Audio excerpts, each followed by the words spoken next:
জাতীয় সংসদের বাজেট অধিবেশন বসছে আজ। জাতীয় সংসদের বাজেট অধিবেশন আজ বুধবার থেকে শুরু হচ্ছে। এটি চলতি দ্বাদশ জাতীয় সংসদের তৃতীয় ও প্রথম বাজেট অধিবেশন। আগামীকাল বৃহস্পতিবার জাতীয় সংসদে 2024-25 অর্থ বছরের প্রস্তাবিত বাজেট উপস্থাপন করবেন অর্থমন্ত্রী আবুল হাসান মাহমুদ আলী।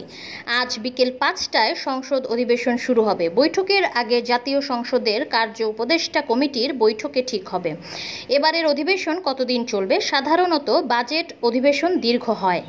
এই অধিবেশনে চলতি অর্থবছরের সম্পূরক বাজেটের ওপর আলোচনা শেষে তা পাশ করা হবে।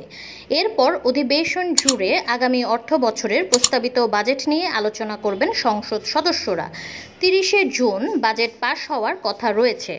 সাধারণত চলতি সংসদের কোনো সদস্যের মৃত্যু হলে তার মৃত্যুর পর অধিবেশনের প্রথম বৈঠক শোক প্রস্তাব আনা হয় এবং সেদিন অধিবেশন মুলতবি করা হয়। ঝিনাইদহ 4 আসনের সংসদ সদস্য আনোয়ারুল আজিম সম্প্রতি ভারতের কলকাতায় গিয়ে খুন হন। তবে তার মৃত্যুর বিষয়টি গতকাল মঙ্গলবার পর্যন্ত সংসদ সচিবালয় আনুষ্ঠানিকভাবে নিশ্চিত হয়নি বলে সংশ্লিষ্ট সূত্র জানিয়েছে, যে কারণে গতকাল পর্যন্ত তার আসন শূন্য ঘোষণা করা হয়নি। তাই আজ বৈঠকের আনোয়ারুল আজিমের জন্য শোক প্রস্তাব করা হচ্ছে না বলে সংসদ সচিবালয় সূত্রে জানা গেছে।